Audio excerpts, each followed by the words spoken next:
Hi everybody, I'm Rachel Ryan, and I just wanted to share a few things with you every once in a while as they come to me as I feel led. So the last 3 weeks have been what I have termed craptacular. I think I stole that from my friend Ann Slater, so thank you, Ann. But it's been a very trying few weeks. We had Hurricane Ian that was supposed to come through.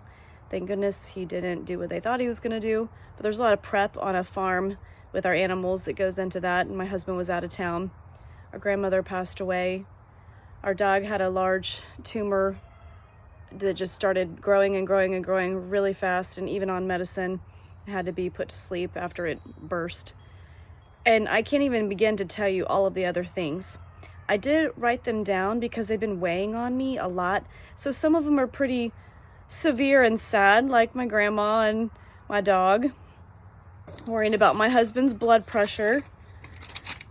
But some of them are just frustrations and irritations. I made a list. You can see how long that is for a 3-week period of time. None of them were crises. None of them were tragedies. You know, grandma lived a really good life and a long life, but we miss her and it's still sad.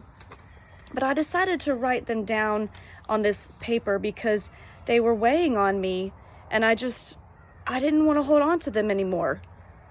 And so I've been praying about it and I've, been trying to stay calm. I'm just really exhausted and tired and overwhelmed sometimes. So I'm going to set this on fire as just a representation of getting rid of this stuff. Then I have a few things that I want to share as well with you.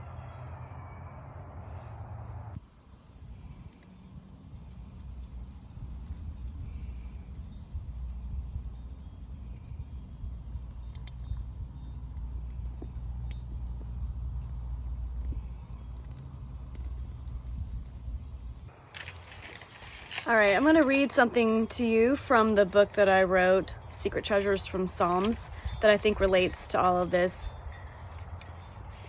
This is from Psalm 22. It's just an excerpt from one of those chapters that I wrote. No matter what is happening on the outside, God dwells in us. He inhabits, resides in, makes his home in our praises.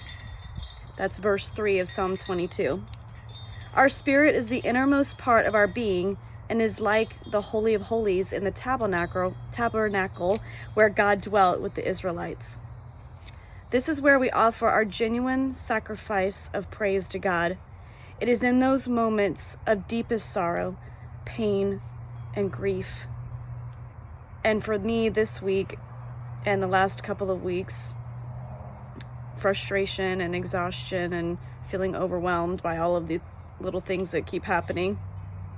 It is in these moments where it truly feels like a sacrifice to allow one note of praise to come from your lips.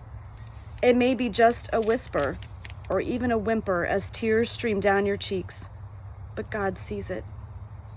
He hears it, and it is like sweet incense to his nostrils. The song becomes like a prayer and is worship to him, and it will change your heart in the midst of the darkness. Here's some references for you referring to these ideas. Hebrews 13:15, Revelations 8:4, and Psalm 141:2. When our circumstances cause our mind, body, and emotions to falter, our spirits can still praise him in the middle of the storm. The praise will eventually manifest on the outside and bring us victory as we lean on and rely on God. I hope that you will give God a sacrifice of praise, even in those moments where you don't feel like it. It's in those moments where we feel least like it, least like praising, least like being joyful, least like singing. It's in those moments where we truly are worshiping God when we praise him. And I wanted to share this with you. I made that long list of woes and frustrations and sadnesses and stress, but I wanted to show you an alternative because I burnt that. I don't want to keep that around in my heart or on my shoulders or in my mind. I want to get those things gone. So I want to show you this jar I created this jar a year ago, and I've been filling it with blessings and favor and things that God has done in our lives and the lives of my children. And so I want to show you this. I can literally count my blessings and name them one by one to see what God has done in my life. And I want to encourage you to get rid of the frustrations and the sadnesses, but hold on to the blessings of God and remember them. Read back through them every couple of months to remind yourself of His goodness and His faithfulness. I hope this has meant something to you.